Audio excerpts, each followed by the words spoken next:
what it do? What's up, your girl G here? Welcome back to my channel. Appreciate you for tuning in. Now here I am making this video for the second time, y'all. We are talking about Love and Hip Hop Miami, and so this video is gonna be posted late. The first video, madness, got deleted, bits and pieces of it got chopped up. So I'm just gonna have to go through and talk about it all over again. So this might be a little bit shorter than the first time because I got a session I gotta do here in a little bit. So yeah, you guys, I did my Love and Hip Hop Atlanta review. So if you have not checked into that, y'all make sure to go check out that recap and let me know what you think about the episode so far. As I said, Spice, I'm not liking it. I'm not liking it at all. But yeah, let's go ahead and get into Miami. So we open up the episode with Trick Daddy Dollars. You know, he's kind of been on his, like, you know, health is wealth journey. You know, he's taking out the golds. He's, you know, somewhat trying to eat healthier. You know, he's watching all his other homeboys, you know, try to live right and everything. So he said for the past couple of years, he's been, you know, coaching Little League and whatnot. So Safaree and... It was Safaree, Snoop, and what's his name? Play that was I'm not saying Pum Pum because I ain't trying to get demonetized on this video, so I'm just gonna call him Play. Okay? So Play, Richard, you know, basically he's talking about how he did the DJ Envy, how he responded to DJ Envy on the, like, We in Miami podcast or something like that. And you know, he got a little turned up. He was a little lit, but he don't regret anything that he said. He trying to defend, you know, him and his. And you know, they showed the clip of Vonshae be like, Richard, because he basically was mad at DJ Envy. He said that he called and gave him a private apology, but he was like, you said it out in public. I want it out in public, you know, too. So he's basically just feeling like, you know, like this social media world and being attacked, you know, it's affecting my lady. You know, she can't even breastfeed because she not sleeping and eating, you know, like all those things is affecting my household. So Safaree's kind of feeling, you know, he relates to him in that aspect because he's like, man, look, I'm with Amara and she's kind of feeling the same way, you know, with social media. He's like, don't let it get you down, because he's like, he basically was talking about like all these good things he had going for him. He somewhat got he could say he got a so-called label called Animal Shelter. Right. Boy, what artist are you finna put on?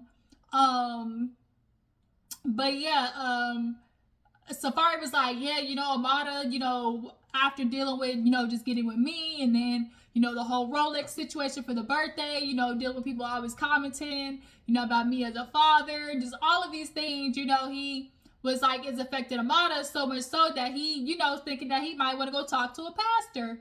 And Play looked at him like, huh? He's like, no, we're not getting married or nothing, you know. And his confession, he's like, you know, a lot of people wouldn't think it, but, you know, I'm really a spiritual guy, you know.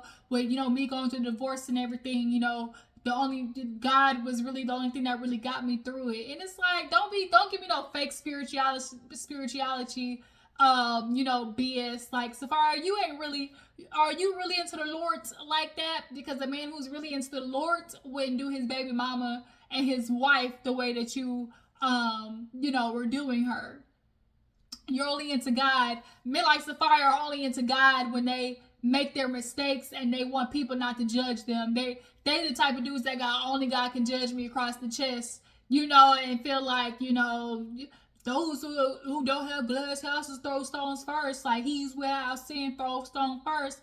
Nigga, I'm throwing stones because what you did is stupid, okay? And what you did was reckless. And what you did is irresponsible to the household that, you know, you as a quote-unquote leader are trying to create.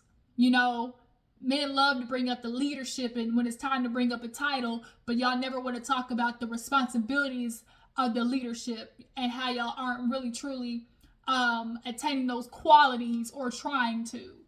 But yeah, I don't take Safaree as a spiritual man by any means, or a follower of a higher power to hold himself up to a, you know, a certain standard.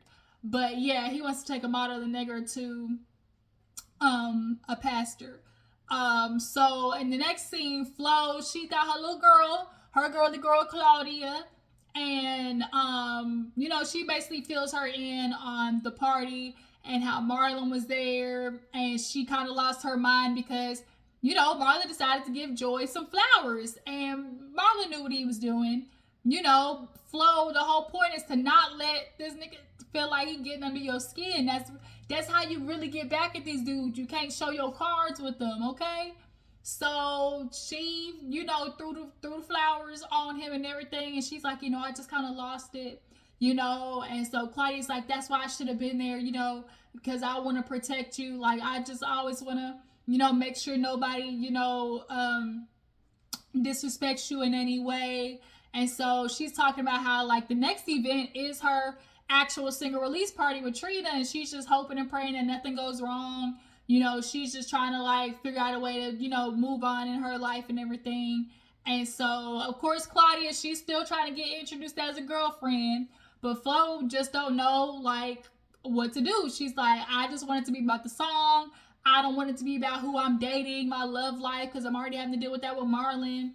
Marlon, he got a writing credit on the song, so that's why he's gonna be there. So then she talked about Gaell and how she Flo went and talked to the Mumba or the Mambo or something like that. Basically, is spirituality's sister who can hit Gaell with the humana and the uskaratata and all types of voodoo, and hit it with the shamana, and Gaell later on in the episode talked about how she feel like her life is going to because of that. But yeah, Claudia, we gonna talk about you at the end of this review because I got my good eye on you. So next, what happened after that? What happened after that? Oh, Bobby likes, he's in the studio with, is her name like Sophie Brinks or something like that? I keep forgetting that girl's name. But nonetheless, she's in the studio and she, is rapping her song. And when she gets done, basically talks to Bobby. And Bobby's kind of there playing damage control for Trina's behalf because when Trina met old girl, she was stank attitude central. Just real, like, turn your nose up stank attitude. And she's like, I just was like so shocked. Like, I did like if I did something. And he's like, look, Trina, she Trina, sometimes she be going through stuff. And not that it's an excuse, but, like sometimes, she just not in the mood, necessarily to meet people. But it's like, Trina, you really can't be treating people that way. Yeah, you be going through a lot of stuff in your life, but it does not give you the right to, like, talk to people or act the way you do to people. Like, point blank, period. But oh girl, I really like her. Like, if we're gonna be on reality TV shows, I love when we have people who are like really vulnerable and honest about their life and just willing to, tap into like what some people feel is embarrassing, but it's real shit. Like, she's talking about how like she's homeless and she stays at her salon suite, and she found out that her mom and her sisters basically got a house, and it's like all my life she's been treating me different and never accepted me, and I'm out here homeless while they living in the house. Like, it's making me feel some type of way. Bobby, he's like, I relate to that because obviously me being gay, like, I'm always gonna be like the outsider of my family and having to deal with that. Like, it's just all about you actually confronting them, being honest about how it makes you feel. Like, they need to know, and you have the right to tell them, how you feel about the situation. So it inspires her to later on go talk with the fam. Speaking of going to talk to somebody, Amara and Safaree, they go and talk to the priest pastor or whatever, and he's Safaree's pastor, and basically, he starts quoting the Bible, talking about how the woman came from Adam's rib, so she's from the side, and so she gonna stand beside her man. I said, notice that we said stand beside. It's beside, not behind, beside. Some of you niggas need to realize that. But Mara's like, I'm just really struggling, pastors, like, I'm just trying to, stay forward and not let, what negative comments come my way.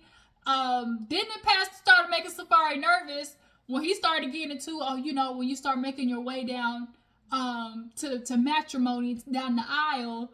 Safaree was like, oh, it's getting hot. And Amara just looked at him. He was not ready for that. And then he was like, next to having kids, the pastor was going all on a tangent that they was both not there for. They were trying to get, some uplifting and just some, natural encouragement in regards to, negative people and those who's out here trying to cast stones, type situation. Not to talk about our relationship, but when he started talking about children, she's like, we'll talk about that. We need to talk about that in private. So he left them, and Amara basically, brought up how Safaree, told Shay that he wanted to get a vasectomy, but she wants more kids. She's just like, I really had to deal with a lot after, obviously people's opinions, me being with you, because we all know Safaree and his history. He ain't never gonna be, and it's just what it is. And so, Amara, you should have known. You should have known that there was going to be backlash for being with Safaree because just of the type of dude that he is, and him being with Erica Mena. So yeah, not making it right, but you definitely should have known some pushback was gonna come with being with Safaree. So Joy goes and meets Trina.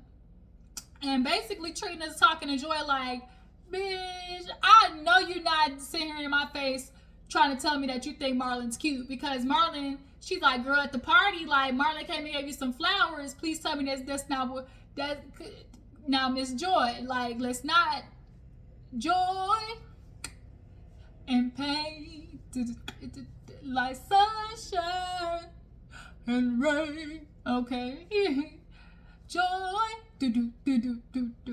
and pain, like sunshine and rain. Okay. And Joy's like, we just became really close off of Magic Mondays, but I'm too old to be getting to, to mess and, and things like that. And it's like, yeah, you saying that? I really hope they paying you a cute coin if for this to be a storyline, because if this really is you, Joy, and you trying to entertain Marlon, Joy, don't do it. Please tell me you're not that dumb a bitch. Don't do it. Please tell me you just playing. But Trina was like, girl, don't you get yourself in that mess. That man is married. He done had sex with his own wife's sister. Y'all, that's a different type of foul. Your wife's sister? That's like some telenovela, Tyler Perry, Days of Our Lives type shit. That is crazy.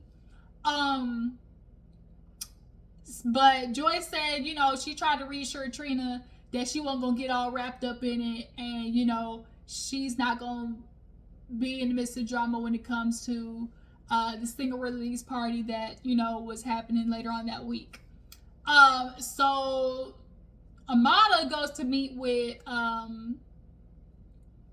what's her name, Shay.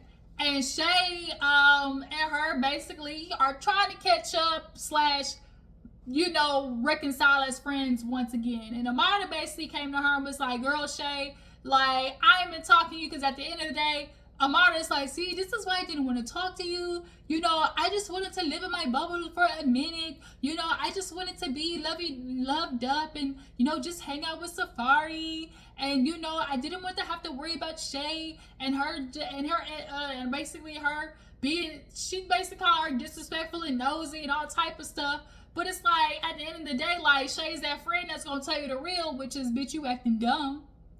Girl, you got this dude and you talk about, well, just let me live my bubble. Can we not just go on vacation and have drinks and have fun with each other? And Shay's like, yeah, that's cool, but can you promise me that you can do that and not get your emotions involved? Amara, you not the type of bitch that can't get your emotions involved. That's the thing. Safaree is one of those dudes that gotta be treated like a piece of meat. I'm gonna hit you up. You only sneaky link material, okay? That's it. Sneaky link out. You come over, drop dick, and I kick you out. Like, you ain't gonna get no breakfast, no dinner. You're not gonna be able to stay the night. You're not gonna get me to, cook for you. None of that. Come over, drop dick, and leave. Like, that's literally it. That's literally it. That's how you gotta treat Safaree. But Amara, she definitely was trying to live in her bubble, and she was avoiding Shay because she didn't want it. Like, that's what some friends do. Like, they know their friends are gonna burst the little delusional fairy tale, and that's what Shay's like. I know you want the fairy tale that we dream about, married and kids and things like that, and I know you want more kids. And Safaree's not gonna give that to you. Like, Amara, like, quit playing.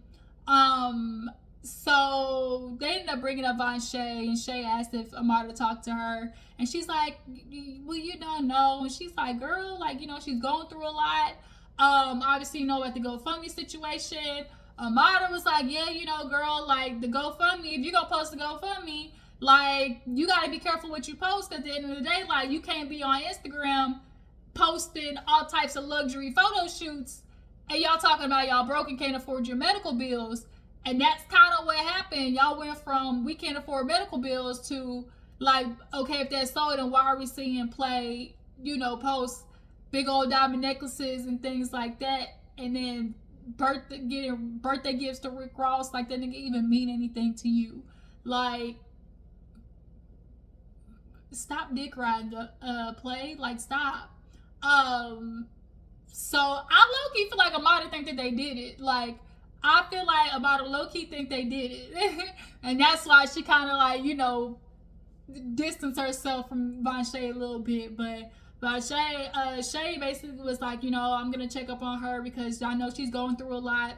And I know it must be a lot, obviously, having a baby and things like that, having social media come for you. Like, it's a lot. But Amara, Shay, she's like, I'm just glad we made up. And she's like, bitch, sometimes I hate you, but, like, I know when you come to me, it's, from a good place. And that's all she trying to tell you, Amara. Girl, keep Safaree at bay from the heart. That's it. Ride the dick and go. Like, that's it. That's it. Hit it, toot it and boot it. Hey, I toot it and boot it. I toot it and boot it. Hey, that's why I toot it and boot it. Whoa. Hey, if you know that song, drop down in the comments. If you know, met at the club. Hey, did I say what's up? Hey, took it to the crib. Hey, and you know why? Hey, and tooted and booted. Hey, tooted and booted. If you know it, drop down in the comments. That's why you tooted and booted. That's what you gotta do to Safaree. Boot his ass on out the house after you get hit from the bike. All right. So Shay goes to see Vonshae, and because Play is doing a music video shoot, and he's doing his thing and whatnot, and so Shay goes to check in. Yo, Shay's a very beautiful woman, like, very beautiful. Not that I ever noticed that before, but it's just like, it's becoming more and more apparent, just like how really attractive that Bucky really is. Bucky, Shay, whatever. And so she goes to check in on her, asking how she's doing, and she's like, girl, it's a lot. Richard, he did that that podcast. She's like, yeah, I knew he was gonna address it, but I didn't think he was gonna go that far. And he seems to be trying to handle things by drinking, and they do a flashback of him trying to drive. And she's like, bro, get your ass in the passenger seat. Like, you're not driving because, like, you're drunk. And he's kind of like, man, no, nah. And she's like, shut up, you're drunk. Like, sit back. And so she's like, Richard's been basically trying to deal with everything with alcohol. And it's making her worry that he is, backsliding. And obviously we know now that he is. She done posted videos of him beating in TVs with goddamn frying pans, and then the next day trying to be all like, hey, let's go get another TV, trying to laugh the shit off like it's funny, like it's normal. No, sir. But, you know, she was just like, he's doing that, and I don't know, you know, like, I don't know, like, if he's going to be okay, essentially. I know her mama is just over there with the I told you so type of grin, because the mama did try to say, you know, you know, he did like he crazy and he ain't good, you know, to have a child with. But she's just like, you know, I'm just really depressed. You know, he's drinking. I got to worry about the baby. You know, they refunded the money for GoFundMe. How does that even work? Like, refunding money on GoFundMe. Like, how does that work? But yeah, it's got her nervous. You know, the medical bills ain't going away. And then getting attacked by social media. Like, it's all a lot at once. And so Shay was like, well, you know, have you talked to Amara? Has she reached out to you? She's like, girl, that girl ain't texted me since I had the baby. Like, she dipped off. And so Shay's like, damn, Amara, like, I thought that was your friend. And she dipped off, one, because she was in her love bubble, you know, and two, it's just like, I don't think Amara is really like the greatest of communicators, or if you aren't necessarily like somebody that is just like up Amada's like ass, or like close friends with her to the extent or like she feels like you are like close necessarily, or well, I don't want to say not close, but it's just something about Amara that just like, she just seems like the type of girl that like goes to her friends, especially if she would have do like, she one of them girls that definitely, once I get with a nigga, my man. I'm back, y'all. Sorry, my freaking phone now wants to try to update in the middle of me making a video, so let me hurry up and get this done. I was talking about Amara. Amara is just one of those girls, like, she with Safaree, she want to be in her love bubble, so because I got my man, don't nobody else exist, and that's what it's giving. And so, you know, Shay was feeling like, damn, Amara, like, okay, like, at least check in on her and make sure the girl's all right. But then the baby started crying, and then, you know, she goes over to check on, you know, the baby and whatnot. So the Brinks chick, she go to, you know, meet her mama at this house, and she knock on the door, and she's like, hey, mommy, and she's like, why you looking like that? And she's like, because I can. I was like, yo, like, that's how you greet your child? So she walks in, she's like, you know, this is nice. She gonna show me around. So she walk around the house, seeing rooms and stuff, and so she's like, you know, I want to talk to you. And just looking at the mama, y'all, we can tell. We can tell. We can tell. And y'all know what we could tell the type of mama she was. First of all, I want to know if Brinks got a different daddy than the other daughters, because that could play into a lot of why she was treated differently. Another thing is, when you aren't, you know, the what society deems, you know, attractive, you know, that plays a lot into how parents, you know, treat their kids. She's a big, tall, you know, BBW girl. You know, the mama like treated her differently, and that most likely played a part in it as well. And she kept trying to tell the mama, like, you did not treat me like everybody else. You know, I literally had people like questioning whether you was my mom or not, because like, you never, like, you just not walk around with me or treat me like the other ones. Like, people literally didn't know if you were my mama or not. And it wasn't until the other daughter was like, yeah, you did treat her different, that the mom wanted to be like, okay, you know, all right, so, you know, like, she wanted to, like, brush it off, like, okay, all right then. Like, excuse me? Like, parents' inability to really take an introspective look on how they have affected their kids and how they raise their kids, like, it's quite tragic. Like, more parents need to admit when they're wrong. Say, I'm sorry, admit. But there's this thing of like, oh, sorry, I'm not the perfect parent, you know, and nobody's asking you to be the perfect parent, but, you know, it's a thing of like, because you aren't perfect, the ways that you got things wrong, I am collateral damage of that. So, in the ways that you got something wrong, I had to deal with the the punishment of that. And so I have to address you on those things. And the mama was not trying to hear it. So the girl was just like, man, forget it. Like, here it is. Like, I'm homeless. I would never do that to y'all. And y'all in this house, like, y'all didn't even think about me, think to maybe have a room for me. Like, that's really sad. So she's like, I don't even know why, like, I'm even doing this. Like, I go onto the world and people do me dirty. It don't even hurt no more because my own family do it to me. She said that. I was like, damn. So she leave and go into the car and she like just start praying and crying and things like that. I was just like, oh no. I wonder now that she's like on this TV show, is that gonna make the mama treat her different and stuff like that? Cause it be when you growing up, all the people that do you dirty, just because they help raise you, all of a sudden when you get on now when it come, looking for handouts and shit.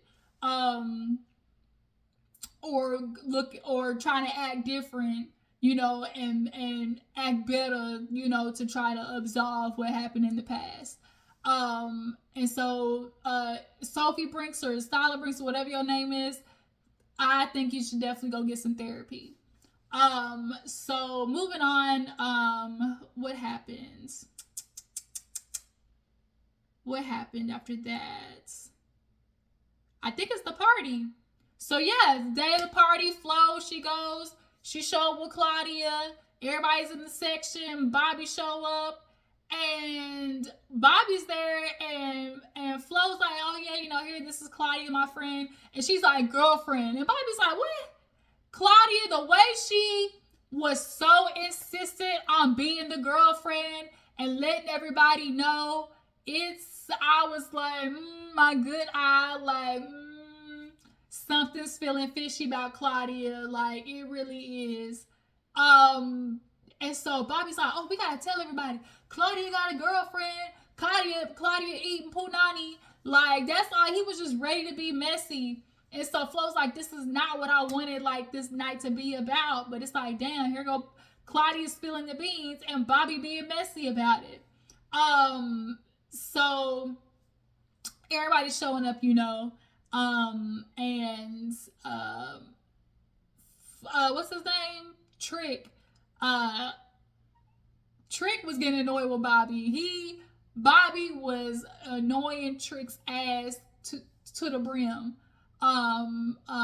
So Gaell, she's on her way, and Gaell's like, oh my God, ever since, Flo went to go visit the Mamba or whatever, my life's been hell, and I need her to tell her to go reverse it. She basically was like, girl, I need you to go hit the Mamba with the Uno reverse. Like, I need you to hit her with the Uno reverse. Like, shit, my life is hell. My restaurant ain't busy like it usually is. My son done been back to jail. And it's like, girl, you effed your sister's husband. That right there and enough is alone is enough, universal karmic energy for your life to go to shit. Like, ain't nobody getting rewarded by the universe with that behavior. So she show up and was like, Flo, I need to talk to you. And she's like, no, not like, I'm not doing it. And so she's like going back and forth with Flo. And so Claudia's like, girl, stop trying to make a scene. You want to make a scene. And Gaell throws the drink in her face. And then now Claudia's going at it with Gaell. And it's like, oh my God, like, this is what she didn't want. And so Flo's embarrassed because it's like, Trina's probably like, here this family go again.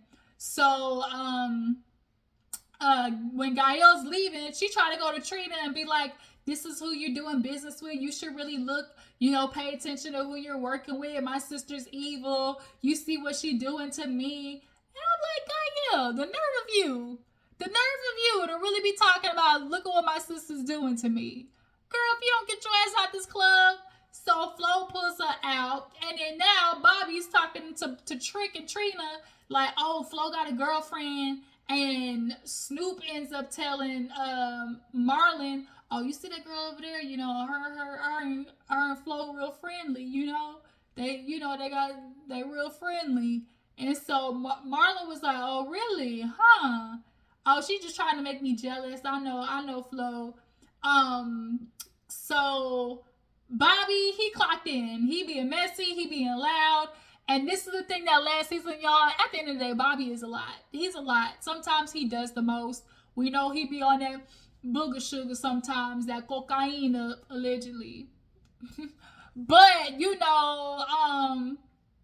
sometimes he do too much. Sometimes he be the quintessential, like, gay guy, where it's just, like, a lot. And so here he is going back and forth with Trick, telling Trick about Marlon being interested in Joy, like it's any of his damn business. And it's like, why are you doing all this? So Trick's like, man, Bobby, get your hand on my face. So Trina's like, Bobby, here you go again. Like, here you go. Like, stop it. And so she's like, you want to leave. He's like, oh, so you want to kick me out? So you want to kick me out? Man, F y'all. And then he leaves his confession like, I'm sick of, Trick and Trina treat me this way. Like, I don't deserve this. And it's like, bro, you really be causing a scene everywhere you go. Like, for real, for real. So Flo, she performs the song, whatever, they play the song. And I think that's actually where the episode ended, y'all. So y'all tell me what you feel about what's this episode? Love and Hip Hop Miami. What you guys think about Gaell getting, the roots put on her? How do you guys feel about Amara and Negra as a friend? In her relationship with Shay and Vonshae? What do you guys feel about Richard and Vonshae? Do you guys feel like she's gonna go back to him after everything that has happened, since the show obviously has come on this season? But yeah, you guys, I appreciate you for tuning in. Follow me on Instagram and Twitter, and I will catch you next time.